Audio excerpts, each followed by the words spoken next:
What if one of the world's great mystical traditions has a secret history, one that's way, way older than we've ever been told? Today, we're diving into the pretty provocative work of Mustafa Gadala. He makes this incredible claim that the real origins of Sufism might not be in Islam at all, but deep in the ancient sands of Egypt. Okay, so the story that you and I usually hear is that Sufism is the mystical heart of Islam, right? It's this beautiful spiritual path that came out of places like Persia, all focused on having a direct personal experience with God. That's the textbook version. But what if that's only part of the story? Or just maybe, what if that's not the original story at all? This is where Gadala offers up this really compelling alternative history. He says, look, if you want to find the real source of Sufi practices, you don't look to the 7th century. You've got to rewind the clock, thousands of years earlier, to the land of the pharaohs, to ancient Egypt. So here's his core idea, right from his book. He argues that what we call Sufism today is actually a much, much older Egyptian mystical system, and that it managed to survive by, well, basically cloaking itself in the language and appearance of Islam after the Arab conquests. So in his mind, this wasn't an evolution, it was pure camouflage.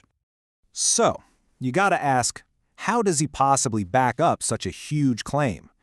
Well, he starts by pointing out what he sees as these fundamental, unbridgeable gaps between the practices of these mystics and the core doctrines of Orthodox Islam. In fact, he goes so far as to say that the very term Islamic mysticism is a complete contradiction, and he builds his case by putting their core beliefs side by side. So let's start with the ultimate goal.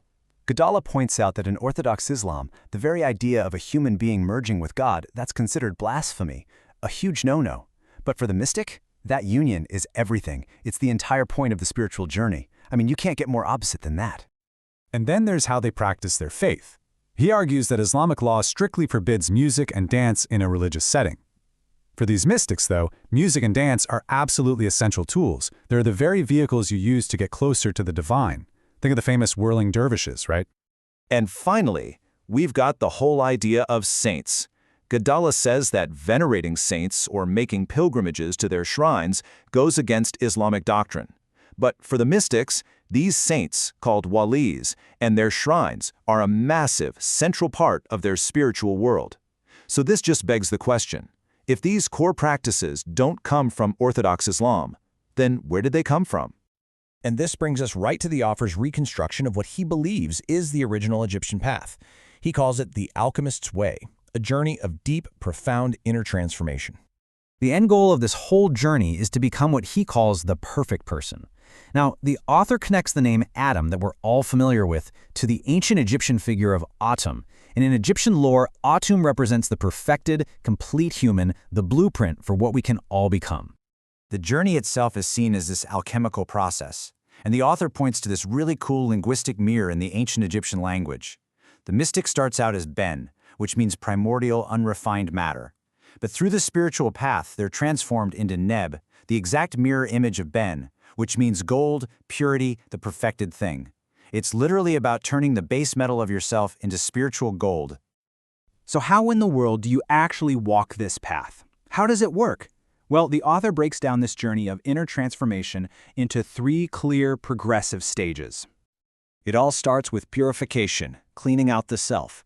That's followed by gaining knowledge, and we're not just talking book smarts, but deep, intuitive understanding.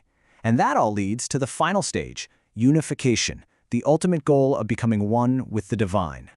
So that first step, purification, begins what the author calls getting out of the box. And this idea is perfectly symbolized in these ancient Egyptian cube statues, where you see a person emerging from a block of stone. This represents the spiritual self breaking free from the rigid, boxy confines of the material world and our own ego. Now, breaking free isn't easy, right? It requires a serious internal battle. And this is represented by the classic struggle between Heru, who stands for our higher, divine potential, and Set, who represents all those opposing forces inside us, our ego, our bad habits, that inner resistance. It's a fight for self-mastery. To move forward on the path, the seeker has to understand the different parts of their own spiritual makeup.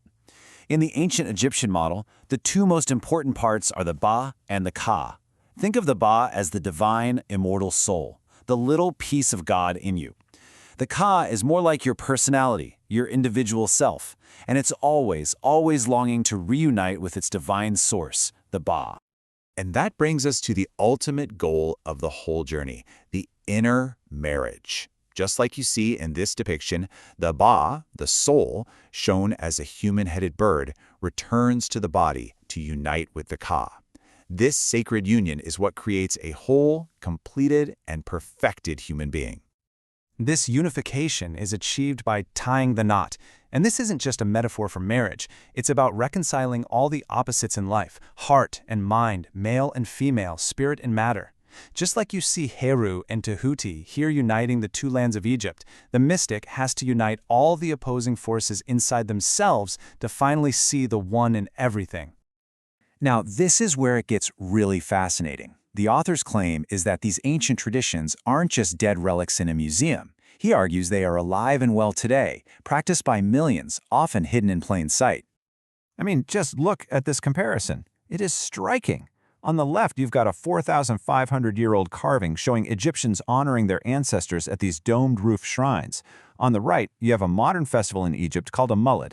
And here, millions gather at the uncannily similar domed roof shrines of their saints or walis. For the author, this parallel across 4,500 years is absolutely not a coincidence. And the scale of this is just massive. We're not talking about some obscure little ritual. The author says there are over 3,000 of these festivals in Egypt every single year. In his view, this isn't an Islamic tradition at all, but a direct continuation of the ancient Egyptian festivals of renewal. So what this perspective does is it completely reframes how we look at cultural and spiritual history. It suggests there's this powerful, ancient river of tradition that has been flowing completely uninterrupted for millennia. And that really leaves us with this one big question, which is the absolute heart of the author's argument. Is it actually possible for a spiritual tradition to survive for thousands of years, to weather conquests and massive cultural shifts just by putting on a new coat? A tradition that's been there all along, just hidden in plain sight.